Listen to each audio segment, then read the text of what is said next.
देखा भैया हमारे मास्टर भैया बजावत होने के धुन।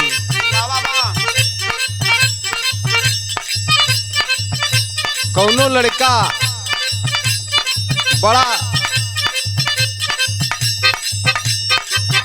मिजाजी बा और जब स्कूल कॉलेज में पढ़ा जाता तो लड़किन के देख के अपने स्टाइल में का कहता,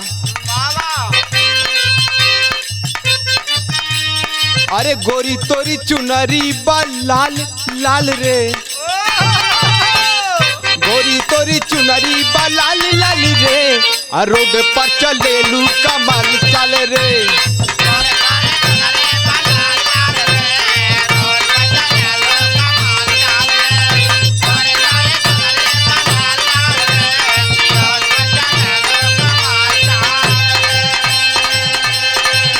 अरे जवाने कलेजवा में करलू पढ़ाई, अरे जवाने कलेजवा में करलू पढ़ाई, लइका लइका में होला लड़ाई होला।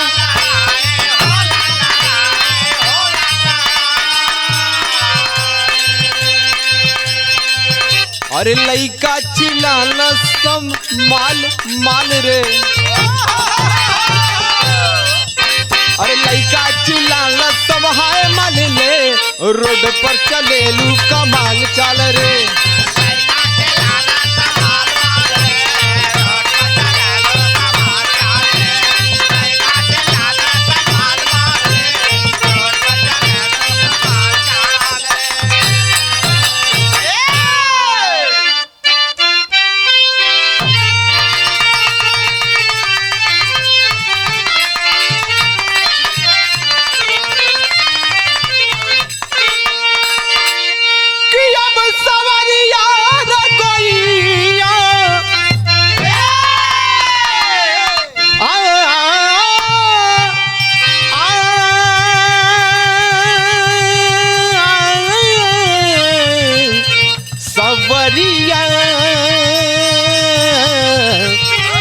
अरे भोले बाबा जोगिया हो,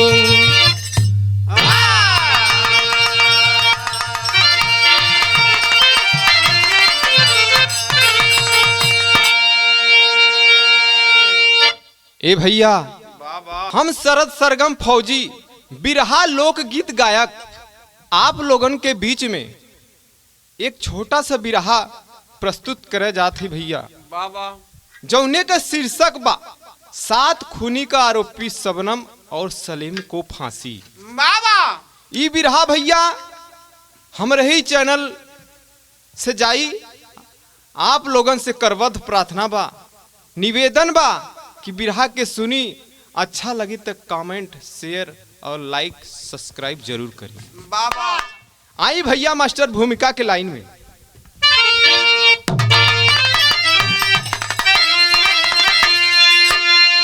खौफनाक मंजर से दहला कलेजा,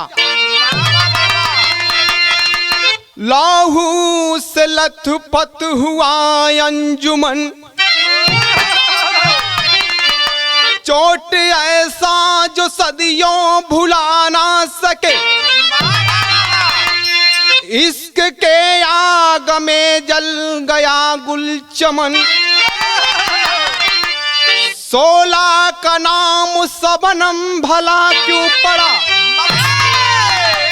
अब तो अबला सबल सबके विश्वास में,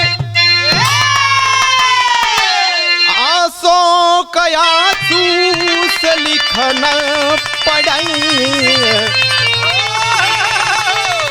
कि पहली घटना जो भारत के इतिहास में।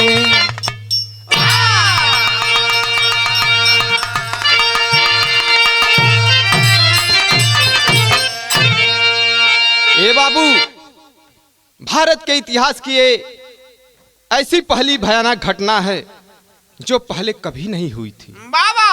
भारत में पहली बार ऐसा हुआ है कि किसी स्त्री को फांसी होने जा रहा। बाबूजी पूरे यूपी को झकझोर देने वाली यह घटना है। जिस समय यूपी की मुख्यमंत्री मायावती जी हुआ करती थी, उस समय की यह घटना है बाबूजी। बाबा लेकिन कवि की कलम गजल में संकेत करती है क्या?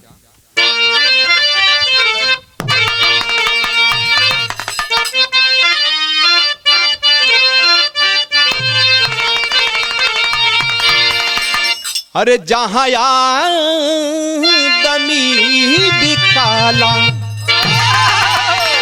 अरे जहां दमी बिकाला, उ बाजार ना कहाला। जहां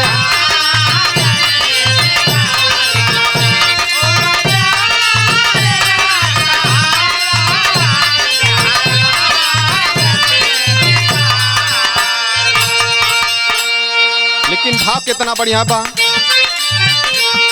गंगा कहूँ या जमुना, गंगा कहूँ या जमुना, या वसी है।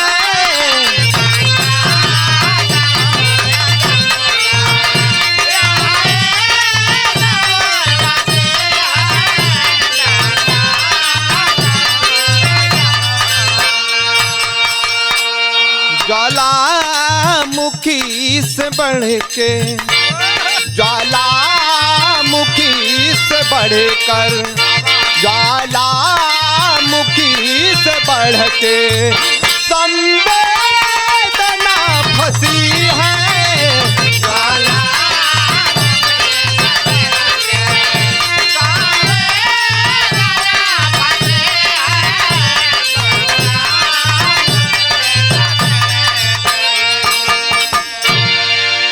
लेकिन कहानी का शुरुआत एजा से होता मास्टर, कैसे?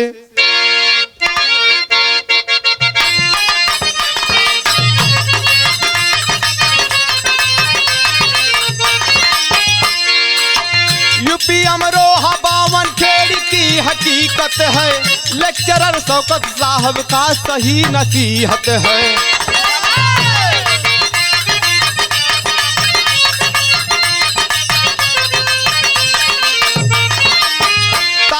बानो पत्नी खुशी हर समेटी थी, इमरान यूसुफ बेटा सबन में एक बेटी थी।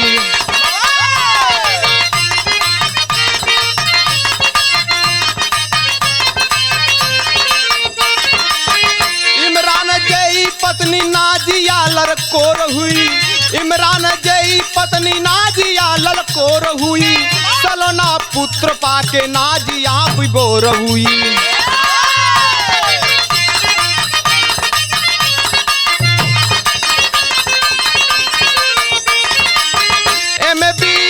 छोटा बेटा सबनम टीचर है, MBA छोटा बेटा सबनम टीचर है, सब परिवार पूरा सबका सही फ्यूचर है।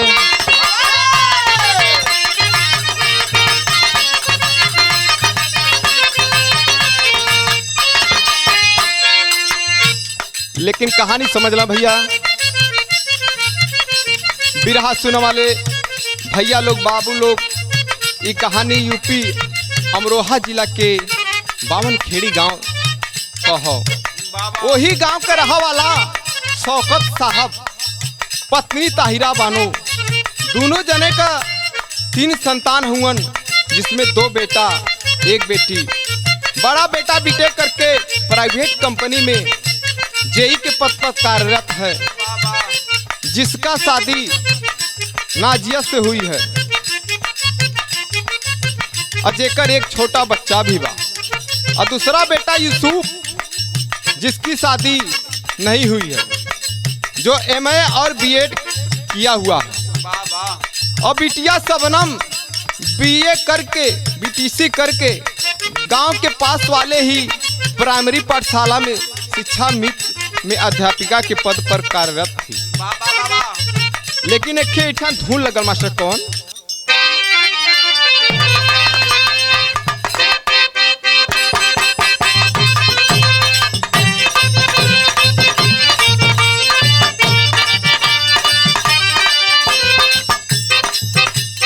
बा मास्टर। बकर बकर बोला तारे आके समियाना में, अरे बकर बकर बोला तारे आके समियाना में, ढोड़ी है कटोरी बनल कौना कर खाना में।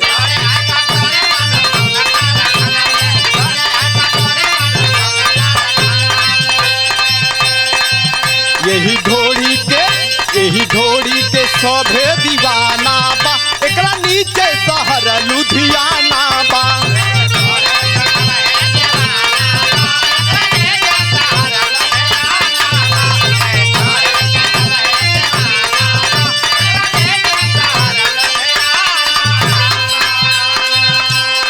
लेकिन भाव कितना बढ़िया बा। बारूदी विस्फोट से बढ़ के इश्क के होला आगी, बारूदी विस्फोट से बढ़ के इश्क के होला आगी, प्यार चढ़ा परवाना अगर तो कितनो लागे दागी।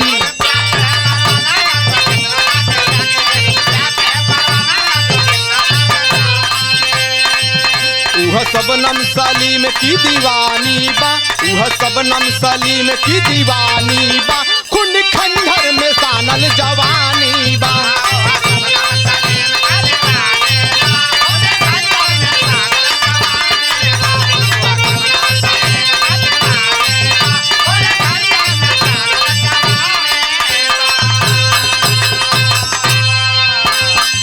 कल का परगवा के खुशबू बिखेरे,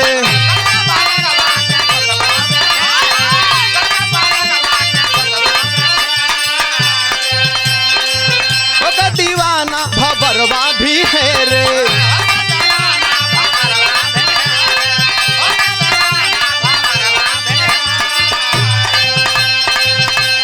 अब्बू अम्मी के बतिया सनम के लागे नेवर, अब्बू अम्मी के बतिया सबनम के लागे नेवर, शादी के आमादा बिल्कु बदले लागे तेवर।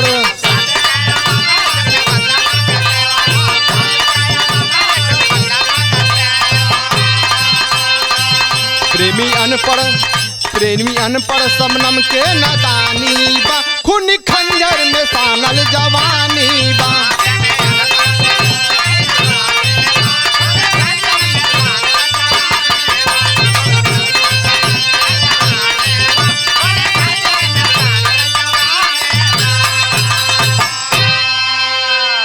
देखा बाबूजी, शौकत साहब की बेटी सबनम के सलीम नाम के लड़का से प्यार हो गई।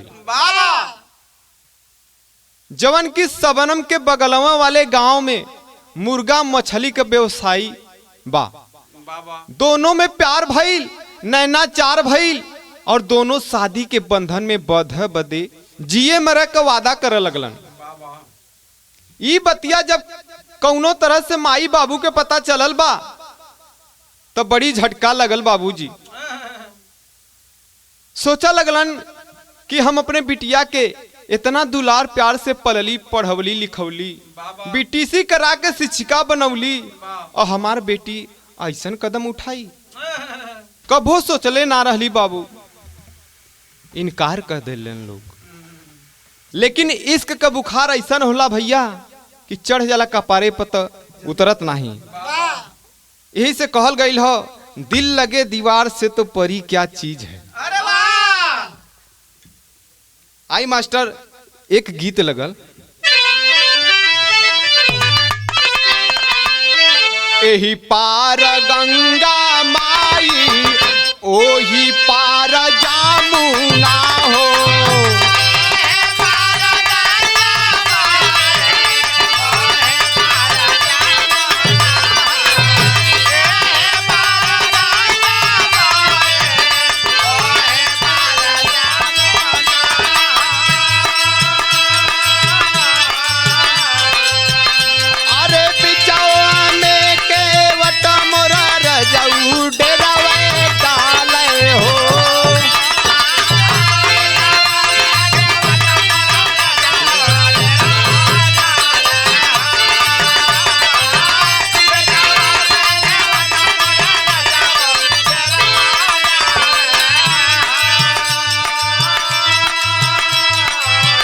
लेकिन भाव काबा भैया, बोझली नवारिया हो सबनम छोकारिया हो।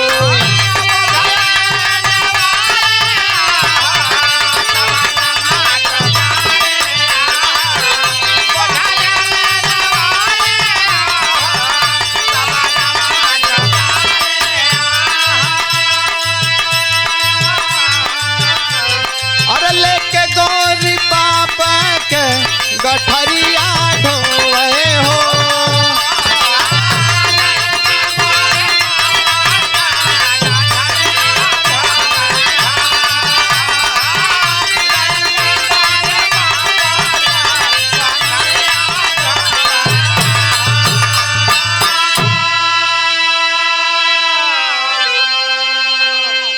लेकिन देखा बाबू, इधर सबनम गर्भवती हो गई। बतिया जब सलीम के पता चलल बा तो सबनम से कहता कि सफाई करवा लो, नहीं तो तुम्हारे बाबू और भाई को पता चलेगा तो हमें जान से मार देंगे, जान से मार देंगे। तब सबनम कहती है कि ऐसा नहीं हो सकता, ये हमारे प्यार की निशानी है। ये भैया पाप का गठरी लेके ढोता घूमता। सबनम सोचत हो कि मामला कैसे हल होई। तब तक एक गीत लगल मास्टर। कौन गीत बा?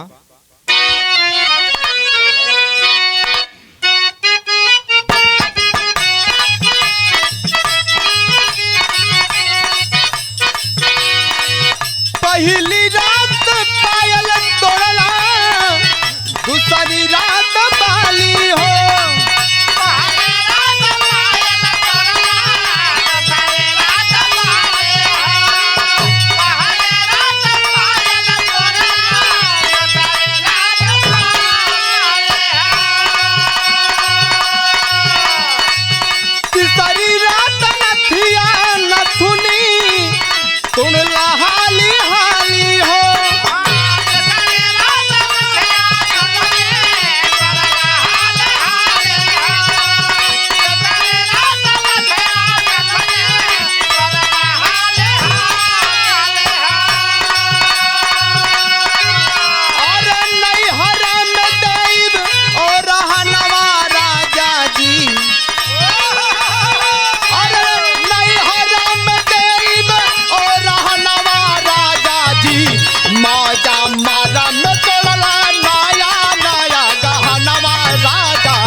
लेकिन देखा भैया, सबनम इधर योजना बनाती है और सलीम को भी तैयार कर लेती है। सोचती है कि माई बाबू अब भाई जियत रही हन तो हमार और तुहार शादी न होए दी है। जहर का गोली मंगाई के सबके खाना में दे देहले, लेकिन बड़ा भैया का लड़का छोट रहल, खाना नहीं खात रहल, यही से बच गल भैया। आई मास्टर एक गीत लगल।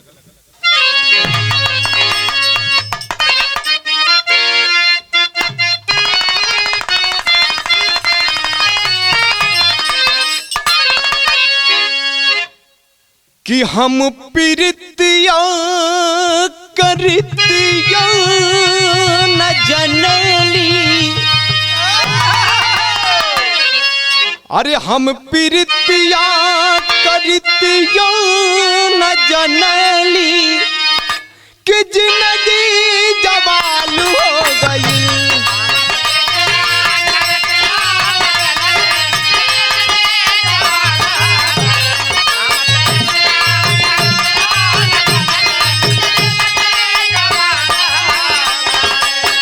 लेकिन भाव कितना बढ़िया बा मास्टर।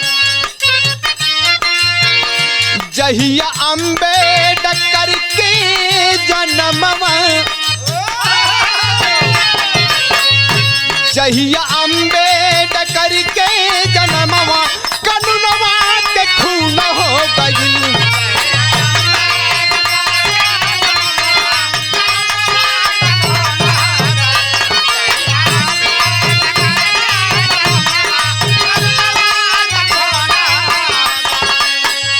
अरे खाना में सबके मिलवली महुरवा,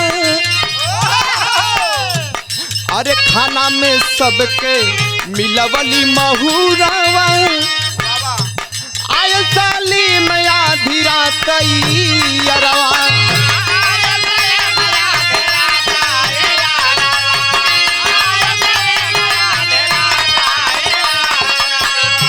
काटा कुल्हाड़ी से गारदनवा, अरे काटा कुल्हाड़ी से गारदनवा, कनुनवा के खून हो गई।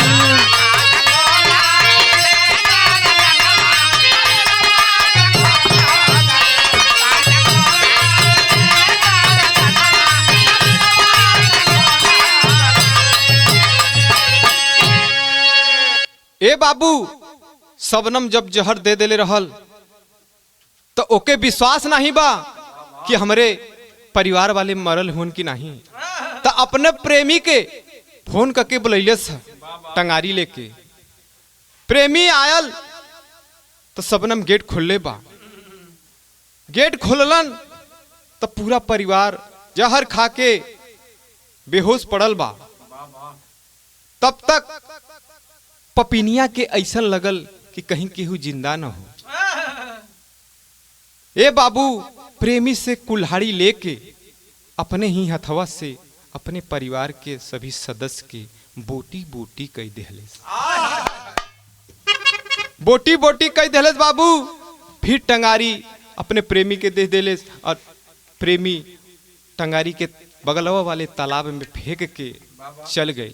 ए बाबू, देखा कुछ ही समय के बाद छोटका भतीजवा जौन की जहरवा मिलावल खनवा नहीं खैले रहल, कुछ समय बाद उठ के लगल रोवे। तब पपिनिया फिर से अपने प्रेमी के फोन कैले कि आओ इसको भी मार दो, लेकिन प्रेमी नहीं आया। तो देखा बाबू, वह पापिन अपने हाथ से ही वो बच्चा के गर्दन को मुरोड़ देती है, दम तोड़ देता है बच्चा। तो टेरी के भाव में मास्टर का नाम बा,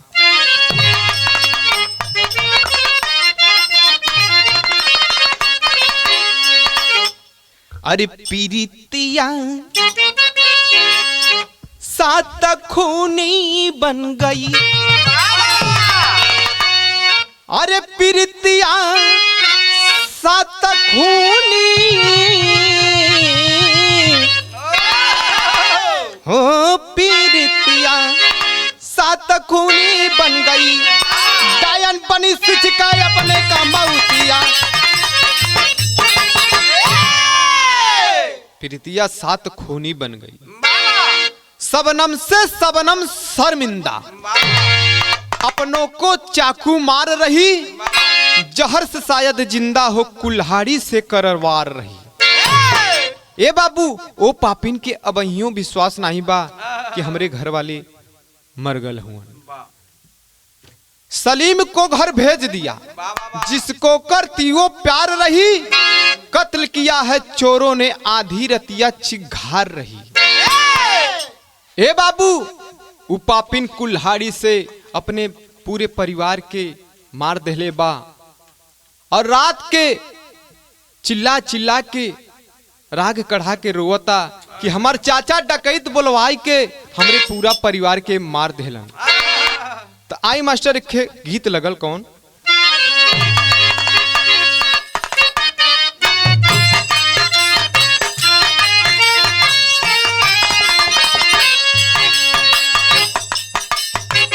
झाझर माड़ुआ जन वही हाय बाबा हो, लागे सूरजव के जोत हो।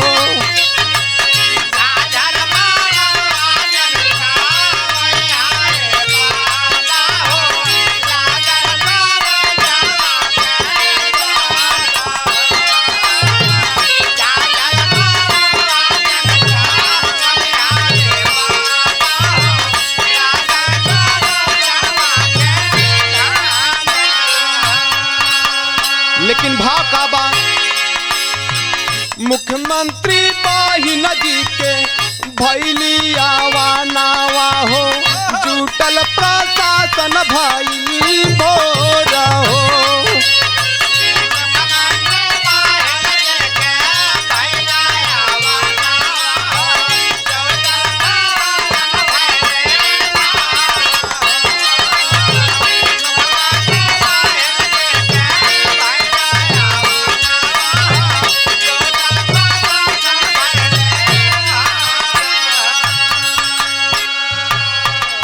5 लाख रुपया के कैली नावा हो 24 घंटा में पकड़ा चोर हो।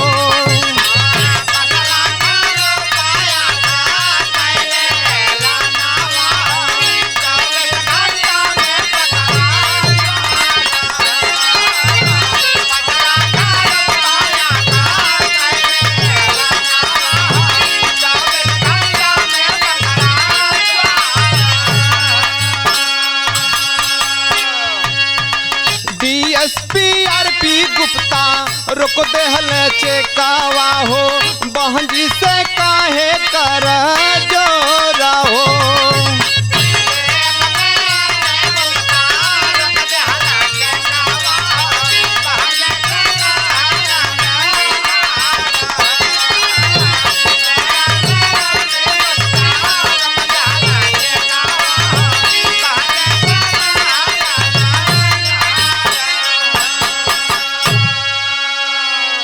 ए बाबू ये घटना इतनी तेजी से फैलने लगा कि तात्कालिक मुख्यमंत्री बहन कुमारी मायावती जी को बावनखेड़ी गांव में आना पड़ा। लेकिन देखा बाबूजी, जब मुख्यमंत्री मायावती जी 5 लाख रुपया का चेक काटकर देने वाली थी शबनम को, तभी तात्कालिक डीएसपी आरपी गुप्ता साहब मायावती जी से निवेदन करके बोले कि जब तक पूरे घटनाक्रम का जांच नहीं कर लिया जाता तब तक आप चेक मत दें। आपसे यही निवेदन है। तब बहन मायावती जी चेक नहीं देती हैं। पोस्टमार्टम का रिपोर्ट आया है कि सबको जहर दिया गया, लेकिन परिवार का एक सदस्य जिंदा क्यों है, यही शंका का विषय बन गया भाव व पहपट में।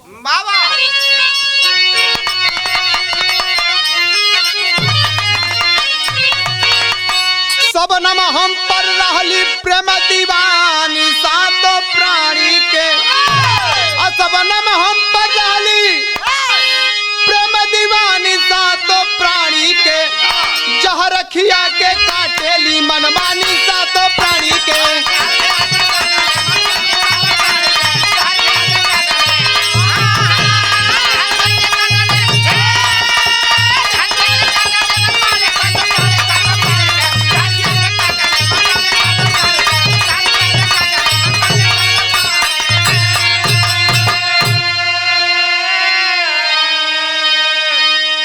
पोखरा में बरामद भैली खूनी कुल्हड़िया 15 जून 2010 के पहरिया, जिला न्यायालय मृत्युदंड को मानी सातो प्राणी के, अजार खिला के काटेली मनमानी सातो प्राणी के।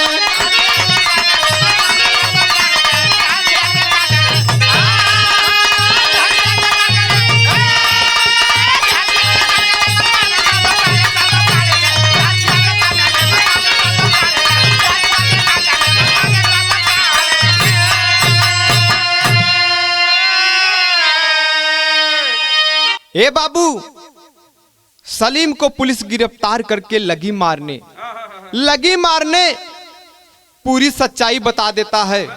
दरोगा जी कहते हैं साले जी तो करता है रिवॉल्वर की सारी गोलियां तेरे सीने में उतार दूं, लेकिन ये जो कानून है हमें इस वर्दी में बांध करके रखा है।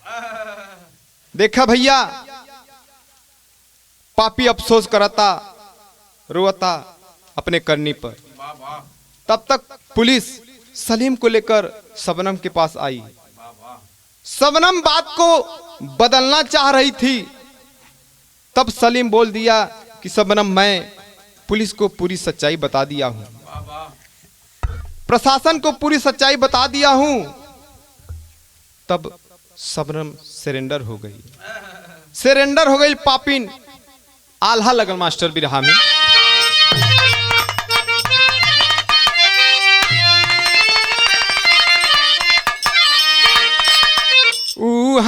आदेश सहाई कोटावा में कायम भैया,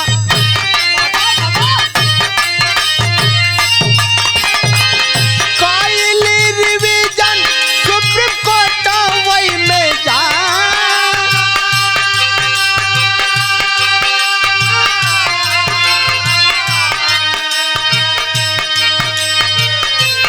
सैयद अमीर पर खंड पीठवाए भैया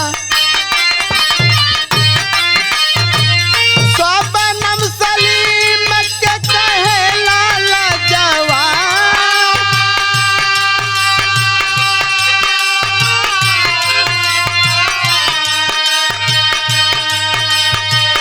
सातो लसिया पे का रहली में हमनवा भैया कोरा में भतीजा दहलु नटाई दबा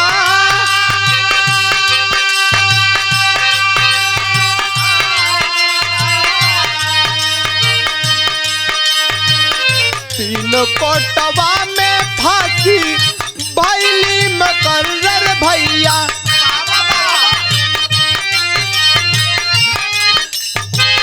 राष्ट्रपति दया कदिहल ठुकरा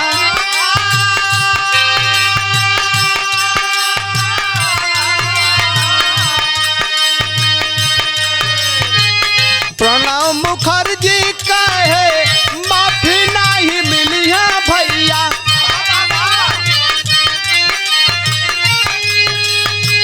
जेलिया में दिहली सबनम लाला जनमा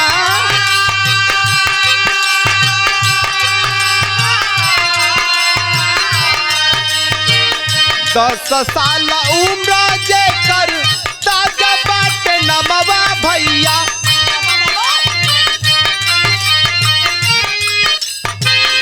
उस्मान से फिर रहे लाला ना जिया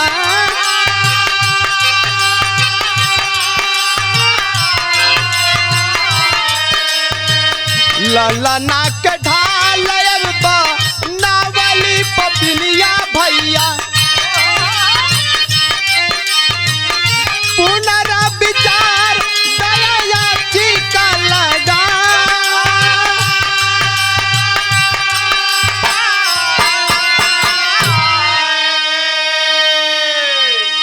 देखा बाबू फैसला आइल बा। दरोगा जी कहते हैं तुम लोग क्षमा के काबिल नहीं हो। बाबा कम से कम ये सोची होती कि एक मेहमान तुम्हारे घर पर आई थी मौसेरी बहन, उसको भी मार डाली, उसको तो छोड़ देना था। और मासूम भतीजा था तुम्हारा और उसका गला तुम अपने हाथों से मोड़ दी। क्षमा के काबिल नहीं हो तुम लोग। खड़ी में आई मास्टर।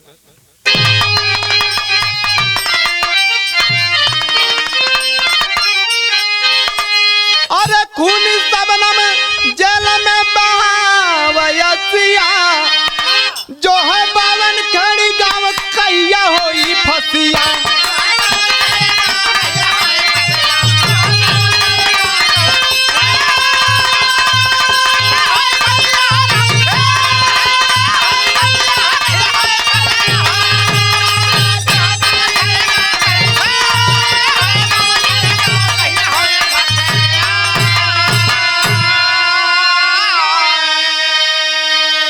ए बाबू, बावन खेड़ी गांव के लोगन के वो पापिन के प्रति इतना द्वेष हो गइल बा कि केहू अपने बेटी का नाम सबनम नहीं रखा चाहता। बाबा सोचा था कि कब ए पापिन के फांसी हुई। सबनम ने सबनम को बिल्कुल कर दिया बदनाम। बेटी का सबनम जहां पर रखे न कोई नाम। और न्याय हो जाइया और क्यों कर ससिया जो है पावन खड़ी वाले कैया होई फसिया।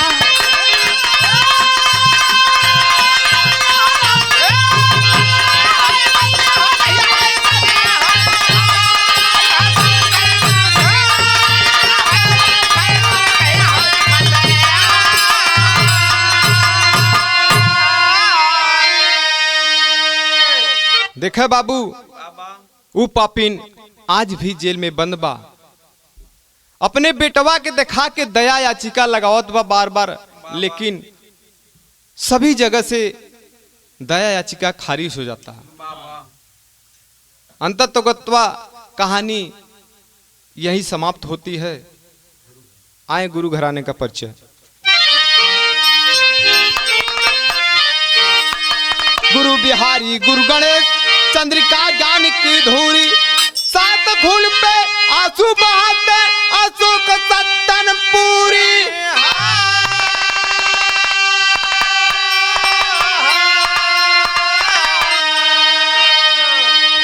अरे पीरितिया सात खूनी बन गई, शरद फौजी अशोक